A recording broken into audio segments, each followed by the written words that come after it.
દાળ ચોખા પલાળ્યા વગર કે પછી આથો લાવ્યા વગર આજે આપણે બનાવીશું ઇન્સ્ટન્ટ ખાટા ઢોકળા। અને આ ઢોકળા તમે ફક્ત 15 મિનિટમાં જ બનાવીને રેડી કરશો તો એકદમ નવી જ રેસીપી લઈને આવી છું। ફ્રેન્ડ્સ, વિડીયો જરાય પણ ગમે તો લાઇક જરૂરથી કરી દેજો। મારા વ્યુઅર્સની ખાસ કમેન્ટ હતી કે તેમના માટે હું ખાટા ઢોકળાની રેસીપી શેર કરું, તો વ્યુઅર્સ જરૂરથી જોજો મારો આ વિડીયો અને લાઇક જરૂરથી કરી દેજો। તમારા એક લાઇકથી મને કંઈ જ નથી મળતું, પણ હું મોટિવેટ થાઉં છું આવા જ નવા નવા વિડીયોઝ બનાવવા માટે। તો ચાલો ફ્રેન્ડ્સ, ખાટા ઢોકળાની રેસીપીને શરૂ કરીએ। તો ખાટા ઢોકળા બનાવવા માટે સૌથી પહેલાં તો આપણે અહીંયા બેટર બનાવીશું। તો બેટર માટે મેં એક વાસણ લઈ લીધું છે અને હવે આપણે અહીંયા લઈ લેવાનો છે 1 કપ જેટલો ચોખાનો લોટ। તો એકદમ જે બારીક લોટ આવે છે ચોખાનો રેડીમેડ, એ મેં લઈ લીધો છે। અને અડધા કપ જેટલો મેં અહીંયા ચણાનો લોટ લીધો છે, કે પછી બેસન પણ લઈ શકો છો। તો અહીંયા આપણે ચોખાનો લોટ વધારે રાખવાનો છે અને ચણાનો લોટ અડધો રાખવાનો છે। તો જેટલી પણ તમારી ક્વોન્ટિટી હોય એ પ્રમાણે તમને અહીંયા ચોખાનો લોટ અને ચણાનો લોટ લઈ લેવાનો છે। ફક્ત એટલું ધ્યાન રાખજો કે ચોખાનો લોટ જે છે એ વધારે લેવાનો છે અને એનાથી અડધો આપણે ચણાનો લોટ લેવાનો છે, તો જ ઢોકળાનો જે માપ છે એ પરફેક્ટ રહેશે અને એકદમ સ્પોન્જી પોચા રૂ જેવા તમારા ખાટા ઢોકળા બનશે। હવે આપણે બેટર બનાવવા માટે અહીંયા વાપરી છે ખાટી છાશ। તો ખાટી છાશથી જ આ બેટર બનાવવાનું છે। જો ખાટી છાશ ન હોય તો ખાટું દહીં પણ લઈ શકો છો। તો અહીંયા મેં ખાટી છાશ લઈ લીધી છે। તો અહીંયા આપણે ઇન્સ્ટન્ટ 10થી 15 મિનિટમાં બની જતા ઢોકળા બનાવીએ છીએ। છાશ કે દહીં એકદમ ખાટા હશે તો સરસ મજાની ઢોકળામાં જાળી બનશે અને એક ખાટા ઢોકળા ખાવામાં ખૂબ જ ટેસ્ટી લાગશે। તો હવે આપણે અહીંયા બેટર રેડી કરવાનું છે। તો અહીંયા મેં છાશ લીધી છે અને છાશનું મેં અહીંયા કોઈ જ માપ નથી બતાવ્યું। તો જેટલી તમારી લોટની ક્વોન્ટિટી હોય એ પ્રમાણે તમને અહીંયા છાશ ઉમેરી દેવાની છે અને હું આગળ તમને વિડીયોમાં બતાવીશ કે કેવું બેટર રાખવાનું છે। તો એટલી જ તમને અહીંયા છાશ ઉમેરવાની છે। બંને લોટને મેં અહીંયા એકદમ સરસ રીતે પહેલાં મિક્સ કરી લીધા હતા, ત્યારબાદ આપણે તેનામાં છાશ ઉમેરવાની છે। ખાટી છાશ ઉમેરી દીધી છે। હવે આપણે વિસ્કર લઈ લીધું છે અને વિસ્કરની મદદથી બંને લોટને એકદમ સરસ રીતે આપણે ફેંટીશું, એટલે આ જે બેટર છે એકદમ લમ્સ ફ્રી બનશે।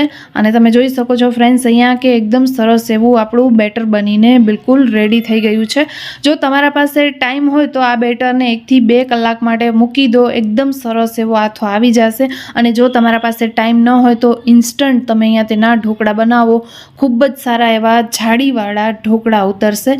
તો અહીંયા તમે જોઈ શકો છો કે બેટર મેં કેવું બનાવ્યું છે। તો એકદમ લાર જે છે વચ્ચેથી તૂટવી ન જોઈએ એવો આપણે બેટર બનાવવાનું છે। તો અહીંયા મેં 10 થી 15 મિનિટ માટે બેટરને ઢાંકીને સાઈડમાં મૂકી દીધું હતું અને હવે તમે જોઈ શકો છો કે થોડા પણ અંદર જે ગાંઠા હતા એ પણ બધા ખતમ થઈ ગયા છે અને આપણું જે ઢોકળાનું બેટર છે એકદમ સ્મૂધ બનીને રેડી થયું છે। જેટલું સ્મૂથ બેટર હશે એટલા જ લીસા ઢોકળા બનશે અને એકદમ જાળીવાળા બનશે। ખૂબ જ ટેસ્ટી ઇન્સ્ટન્ટ આ ઢોકળા બને છે। ફ્રેન્ડ્સ, જરૂરથી બનાવીને ટ્રાય કરજો।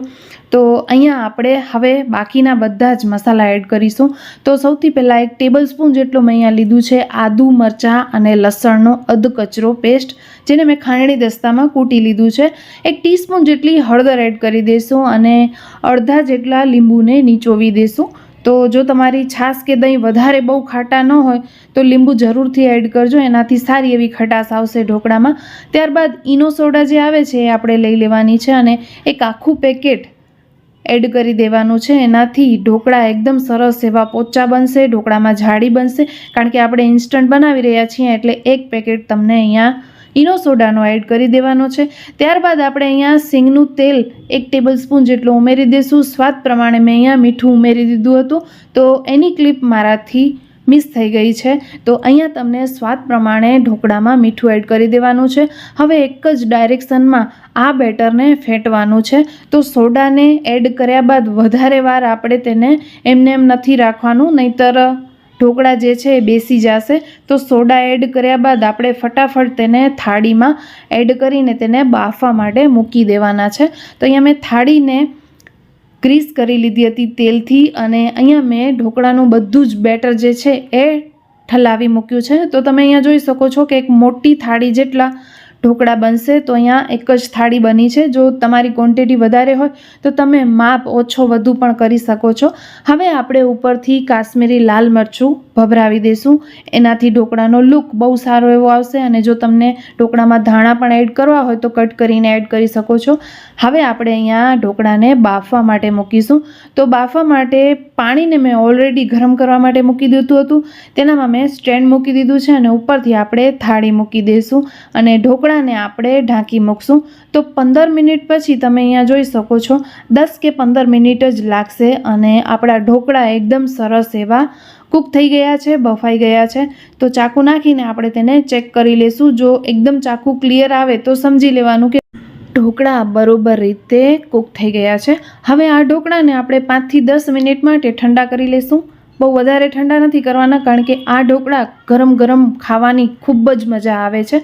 તો થોડા ઠંડા કરી લીધા છે અને થોડા નોર્મલ ગરમ છે. તો તેનામાં આપણે મનપસંદ કાપા લગાવી દઈશું. તો અહીંયા હું સ્ક્વેર શેપમાં કાપા લગાવી દઈશ. તો ખૂબ જ સરસ ટેસ્ટી અને ઇન્સ્ટન્ટ બની જતા ઢોકળાની રેસિપી ફ્રેન્ડ્સ તમારા સાથે શેર કરી છે. વિડીયો જરાય પણ અત્યાર સુધીમાં ગમે હોય તો પ્લીઝ એક લાઇક જરૂરથી કરી દેજો.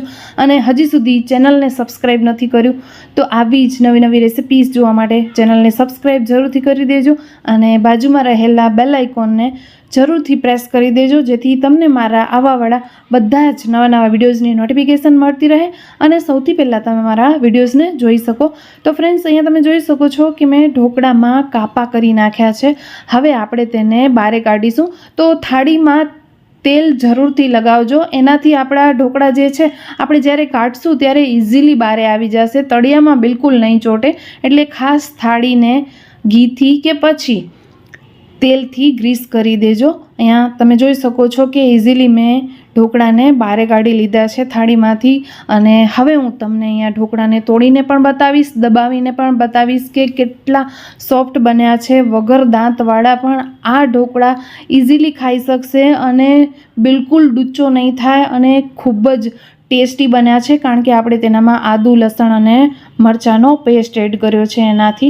તો અહીંયા તમે ફ્રેન્ડ્સ જોઈ શકો છો કે હું તેને તોડી રહી છું તો અંદર તેની જાળી દેખાઈ રહી છે. તો આ ઇન્સ્ટન્ટ 15 મિનિટમાં જ બનેલા ઢોકળા છે.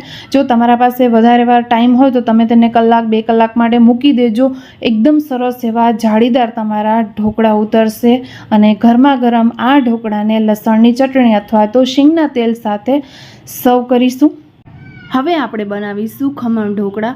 તો એક સિક્રેટ લોટ ઉમેરીને ગળામાં ડૂચો ન થાય એ રીતે બનાવીશું. તો ચાલો ફ્રેન્ડ્સ, રેસિપી જોઈએ.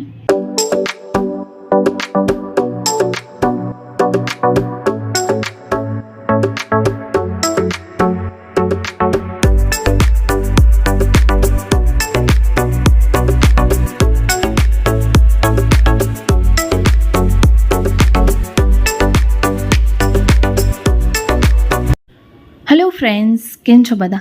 તમારું ખૂબ ખૂબ સ્વાગત છે મારા ચેનલ બીનાસ ક્રિએશન ગુજરાતીમાં. હું છું બીના અને આજે હું તમારા સાથે શેર કરવા જઈ રહી છું ગુજરાતી ફરસાણ રેસિપી. તો આજે આપણે ગુજરાતીઓનું ફેવરેટ ફરસાણ બનાવીશું, એટલે કે ખમણ ઢોકળા બનાવીશું. તો લગભગ બધા જ ગુજરાતીઓના ઘરે અઠવાડિયામાં 1-2 વખત તો આ રેસિપી બનતી જ હોય છે. તો એકદમ સરળ રીતે આ રેસિપી તમારા સાથે શેર કરીશ અને ખમણ બનાવવામાં આવતી બધી જ પ્રોબ્લેમ્સ આ વિડીયોમાં દૂર કરીશ. સાથે સાથે ખમણ ખાવાથી ગળામાં જો ડૂચો થઈ જતો હોય તો એ બિલકુલ નહીં થાય. અને એક સિક્રેટ લોટ ઉમેરીને આજે આપણે આ ખમણ બનાવીશું. એકદમ જાળીદાર બનશે અને બિલકુલ ખાવામાં ડૂચો નહીં વળે તે રીતે બજાર જેવા જ ખમણ આપણે આજે ઘરે બનાવવાના છીએ. વિડીયો જરા પણ ગમે ને તો લાઇક જરૂરથી કરી દેજો ફ્રેન્ડ્સ. તો ચાલો રેસિપી બનાવવાનું શરૂ કરીએ. ખમણ ઢોકળા, ગુજરાતી ફરસાણ ખમણ ઢોકળા. તો ફ્રેન્ડ્સ, ખમણ ઢોકળા બનાવવા માટે સૌથી પહેલાં તો તમે અહીં વિડીયોમાં જોઈ શકો છો કે મેં 1 કપ જેટલો બેસન લઈ લીધો છે. તેને મેં ચાણીની મદદથી છાણી લીધો છે. હવે એ બેસનને આપણે મિક્સીના જારમાં એડ કરી દેવાનું છે અને તેને આપણે સાઈડમાં મૂકી દઈશું. ત્યારબાદ એક બાઉલ લઈ લઈશું. બાઉલમાં આપણે અડધા કપ જેટલું પાણી લઈ લેવાનું છે. તો 1 કપ બેસનની સામે અડધા કપ અથવા તો પોણા કપ જેટલું પાણી લેવાનું છે. 1/4 ટીસ્પૂન જેટલી હિંગ એડ કરીશું. 2 ટીસ્પૂન આપણે અહીંયા કે પછી 2 ટેબલ સ્પૂન, વધારે ક્વોન્ટિટી હોય તો ખાંડ વધારે પણ લઈ શકો છો. તો 2 ટેબલ સ્પૂન જેટલી મેં અહીંયા ખાંડ ઉમેરી દીધી છે. એનાથી ઢોકળા અંદરથી સરસ એવા મીઠા બનશે. અને 1/4 ટીસ્પૂન જેટલી હલ્દી એડ કરી દીધી છે. અને આ છે લીંબુના ફૂલ અને ત્યારબાદ સ્વાદ પ્રમાણે મીઠું એડ કરી દેવાનું છે. તો લીંબુના ફૂલ મેં અહીંયા 1 ટીસ્પૂન જેટલા લીધેલા છે, તમે થોડા ઓછા વધુ કરી શકો છો. ત્યારબાદ 2 ટેબલસ્પૂન આપણે અહીંયા તેલ લઈ લઈશું. તો અહીં મેં સિંગનું તેલ વાપર્યું છે. ઢોકળામાં સિંગનું તેલ ખૂબ જ સારું એવું લાગતું હોય છે.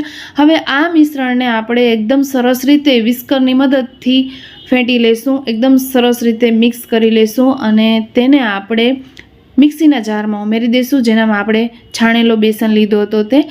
હવે તેને આપણે પીસી લઈશું. જો થોડું ઘણું પાણીની જરૂરત પડે તો તમે ઉપરથી થોડું 2-3 ચમચી જેટલું ઉમેરી શકો છો.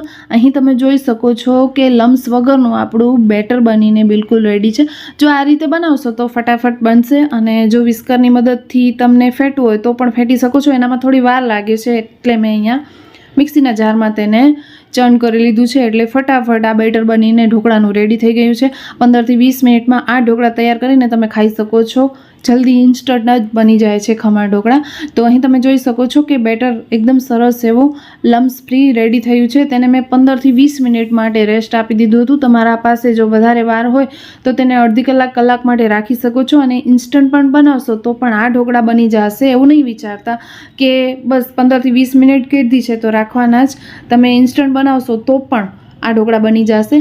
હવે આજનો આપણો સિક્રેટ ઇન્ગ્રીડિયન્ટ છે જે છે કોર્નફ્લોર. તો કોર્નફ્લોર એડ કરવાથી આ ઢોકળામાં ખૂબ જ સારી એવી જારી બનશે. સાથે સાથે નળીમાં ડૂચો થતા હોય ઢોકળા ખાતી વખતે તો આ લોટ ઉમેરવાથી બિલકુલ ડૂચો નહીં વળે. એક વખત તમે આ રેસીપી ટ્રાય કરશો ત્યારે તમને ખ્યાલ આવશે અને એમને એમ તમે બેસનના ઢોકળા બનાવશો તો તમને ખ્યાલ આવશે કે ડૂચો વળે છે અને આ લોટ નાખીને તમે બનાવશો તો તમને ખ્યાલ આવશે કે ડૂચો નથી વળતા. તો એક વખત જરૂરથી ટ્રાય કરજો. હવે ખૂબ જ જાળીદાર બને એના માટે મેં અહીં ઈનો સોડા લીધી છે. તમે અહીંયા બેકિંગ સોડા પણ લઈ શકો છો. ખાવાના સોડા ઘરમાં જે આપણે વાપરતા હોય 1 ટીસ્પૂન જેટલો લઈ લેવાનો છે.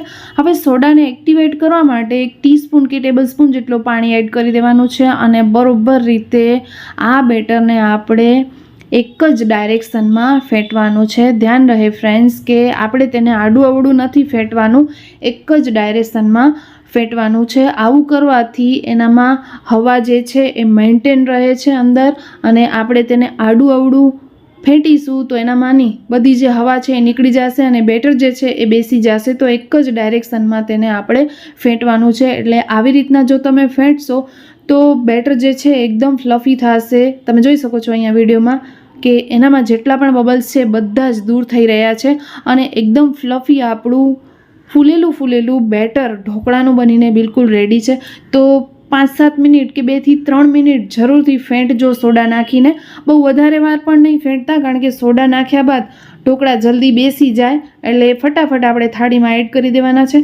તો અહીં આપણે થાળીમાં તેલ લગાવી લઈશું, જેનાથી જ્યારે આપણે ઢોકળા અનમોલ્ડ કરીએ તો ફટાફટ બાળે નીકળી આવે. એના માટે તરીએ ચોટે નહીં એટલા માટે તેલ જરૂરથી લગાવજો. થોડું વધારે લગાવી દેશો તો કશો જ વાંધો નથી, એકદમ સરસ રીતે અનમોલ્ડ થઈ જશે. હવે અહીં મેં બેટરને સરસ રીતે ફેંટી લીધું છે અને સાઈડમાં મેં પાણીને ગરમ કરવા માટે મૂકી દીધું છે, જેનામાં હું ઢોકળા બનાવીશ, ઢોકળાને બાફીશ. તો એનામાં સ્ટેન્ડ મૂકી દીધું છે અને ઉપરથી થાળી ઢાંકી મૂકી હતી એટલે વરાળ એમને એમ બધી રહે. એટલા માટે આપણા ઢોકળા જે છે ફટાફટ કૂક થઈ જાય એટલા માટે મેં ઉપર તેને ઢાંકી મૂક્યું હતું. હવે આપણે તેલ લગાડેલી થાળી મૂકી દેવાની છે, એનામાં બધું જ બેટર જે છે રેડી દેવાનું છે અને એક થાળી આપણે અહીં ઉપર ઢાંકી મૂકશું અને બીજી થાળી આપણે ઉપરથી ઊંધી કરી દઈશું. એક થાળી વચ્ચે ઢાંકવાથી જે ઢોકળામાં પાણી ઉતરતું હોય એ થાળીમાં પડશે એટલે ઢોકળા ઉપરથી ભીના થઈ જતા હોય ને એ બિલકુલ નહીં થાય. જો તમે અહીંયા જોઈ શકો છો વિડીયોમાં કે પાણી જે છે એ ડીશ ઉપર રહી ગયું છે, એટલે ઢોકળા અંદરથી ક્યારે ચીકણા થઈ જતા હોય, પાણી અંદર રેડાઈ જતું હોય તો આવી રીતના ટ્રાય જરૂરથી કરજો, બિલકુલ પાણી અંદર નહીં જાય. અહીં તમે જોઈ શકો છો કે ડીશમાં થોડા એવા ઢોકળા ચીપકી ગયા હતા એટલા માટે ઉપરથી આવા થઈ ગયા છે, પણ અહીં તમે જોઈ શકો છો કે જાળી એવી ને એવી મેન્ટેન છે અને આ ઢોકળાને મેં 20 મિનિટ સુધી કૂક કર્યા હતા. વચ્ચે આપણે બિલકુલ ખોલવાનું નથી, તો એ વાતનું જરૂરથી ધ્યાન રાખજો. જો ખોલી નાખશો તો ઢોકળા બેસી જશે અને તેની વરાળ બધી જ બહાર નીકળી જશે, એટલે ઢોકળા તમારા બિલકુલ જાળીદાર નહીં થાય, સારા નહીં બને, એ વાતનું ખાસ ધ્યાન રાખજો. હવે આપણે ઢોકળા માટે એક વઘાર કરીશું. તો કડાઈમાં તેલ લઈ લીધું છે અને તેનામાં 1 ટેબલ સ્પૂન રાઈ અને જીરું એડ કરી દીધું છે. રાઈ અને જીરું જેવું જ તતડે એટલે 1/4 ટીસ્પૂન જેટલી હિંગ, લીમડાના પાન એડ કરી દેવાના છે અને ત્યારબાદ તીખું લીલું મરચું કે પછી મોડું મરચું જે પણ તમે ખાતા હો એ એડ કરી દેવાનું છે. ઉપરથી આપણે અડધા ગ્લાસ જેટલો પાણી એડ કરી દઈશું. તો અહીં આપણે ઢોકળા ઉપર રેડવાનો વઘાર કરી રહ્યા છીએ. તો ખૂબ જ સહેલું વઘાર છે, આ રીતે કરજો, ખૂબ જ ટેસ્ટી બનશે અને આમને આમ પણ તમે ખાઈ શકો છો. ઢોકળાને ખૂબ જ સારા એવા લાગશે, કારણ કે આપણે તેનામાં લીંબુના ફૂલ ઉમેર્યા હતા એટલે થોડા ખટાશવાળા ઢોકળા થયા છે. તો એમને એમ પણ તમે તેને ખાઈ શકો છો. પણ ખમણ ઢોકળા આવી રીતના જ સર્વ થાય છે. તો તેના માટે મેં અહીં બનાવી લીધું છે ઉપર રેડવાનું પાણી અને 2 ટેબલ સ્પૂન જેટલી મેં તેનામાં ખાંડ એડ કરી દીધી છે. હવે આપણે આ પાણીને બરોબર રીતે ઉકાળી લેવાનું છે, એટલે ખાંડ બધી જ મેલ્ટ થઈ જશે અને ઓછું નથી કરવાનું. આ પાણીને જેટલું છે એટલું જ રાખવાનું છે અને થોડું ચીપચીપું હોય એવું આપણે આ પાણીને રેડી કરવાનું છે. તો અહીંયા તમે જોઈ શકો છો કે થોડું ચીપચીપું લાગે છે, એટલે હું ગેસની ફ્લેમને બંધ કરી દઈશ. અથવા જો તમને એવી રીતના ખબર ન પડતી હોય તો થોડા ઘણા બબલ્સ થાય એટલે ગેસની ફ્લેમને બંધ જ કરી દેવાની છે અને આ વઘારને આપણે રેડીશું ઢોકળા ઉપર. તો ઢોકળાની થાળી ઉતાર્યા બાદ આપણે તેને અનમોલ્ડ કરી લઈશું અને તેના આપણે કટ લગાવી લઈશું. તો તમારા મનપસંદ તમે અહીં કટ લગાવી શકો છો અને અહીં તમે જોઈ શકો છો કે કેટલા જાળીદાર આપણા ઢોકળા બનીને રેડી છે. હું તેને ક્યાંયથી પણ દબાવી રહી છું તો ફરી પાછા એ પોતાના શેપમાં આવી જાય છે, નથી ક્યાંથી તૂટતા અને જાળી તમે વિડીયોમાં જોઈ શકો છો કે આખા ઢોકળામાં ઉપર નીચે જાળી આવી ગઈ છે. તો એકદમ પરફેક્ટ રેસીપી છે. જો તમે આ માપથી બનાવીને ટ્રાય કરશો તો ખૂબ જ સરસ પરફેક્ટ એવા તમારા ખમણ બનશે. અને જો તમારી ક્વોન્ટિટી વધારે હોય તો જે પણ માપ મેં અહીં વાપર્યા છે એના તમને ડબલ કરી દેવાના છે. તો તમારી જે ખમણની રેસીપી છે એ બિલકુલ ખરાબ નહીં થાય. અને અહીં તમે જોઈ શકો છો ફ્રેન્ડ્સ કે હું મુઠ્ઠી વાળી રહી છું તો પણ ઢોકળા પોતાના શેપમાં પાછા આવી જાય છે. તો ખૂબ જ સરસ એવા જાળીદાર આપણા ઢોકળા બન્યા છે. તો હવે આ ઢોકળા ઉપર આપણે વઘાર રેડીશું. તો જે વઘારને આપણે ઠંડુ થવા માટે મૂક્યું હતું એ વઘાર આપણે ઢોકળા ઉપર રેડી દેવાનું છે. તો અહીં ઢોકળાને ઠંડા કરી લેવાના છે અને વઘારને પણ ઠંડુ કરી લેવાનું છે, પછી જ ઢોકળા ઉપર રેડવાનું છે. ધ્યાન રાખજો કે ગરમ વઘાર નથી રેડવાનું અને ગરમ ઢોકળા પણ ન હોવા જોઈએ, નોર્મલી તેને ઠંડા જ કરી લેવાના છે. તો અહીં મેં બધો જ વઘાર ઢોકળા ઉપર રેડી દીધો છે અને હવે આપણે થાળીને ઉચકીને તેને બરોબર રીતે મિક્સ કરી લઈશું, એટલે વઘાર જે છે બધા જ ઢોકળામાં લાગી જાય. અને ઢોકળા ઉપરથી તો જાળીદાર છે, એકદમ સરસ એવા સોફ્ટ છે, અંદરથી પણ એકદમ રૂ જેવા પોચા થઈ જશે અને એકદમ જ્યુસી થઈ જશે જો બધા જ ઢોકળામાં વઘાર લાગી જશે. તો એક ઢોકળો હું તમને આગળ વિડીયોમાં બતાવીશ કે આપણે વઘાર રેડ્યા પછી પણ ખૂબ જ સરસ એવો જ્યુસી આ ઢોકળો બનીને રેડી છે, ક્યાંયથી પણ તૂટ્યો નથી. તો ફ્રેન્ડ્સ, રેડી છે આપણા ખમણ ઢોકળા. કેવો લાગ્યો છે મારો આજનો આ વિડીયો મને કોમેન્ટમાં કોમેન્ટ કરીને જરૂરથી જણાવજો. અને આ વિડીયોમાં મારી ક્યાંય પણ તમને મહેનત દેખાણી હોય તો પ્લીઝ ગાઈઝ વિડીયોને લાઇક કરજો, શેર કરજો. ચેનલને હજી સુધી સબસ્ક્રાઈબ નથી કર્યું તો ચેનલને સબસ્ક્રાઈબ જરૂરથી કરજો. આવા જ નવા વિડીયોઝ માટે આપણે ફરી મળીશું એક નવા વિડીયો સાથે. ત્યાં સુધી આવજો બધા. જય શ્રી કૃષ્ણ.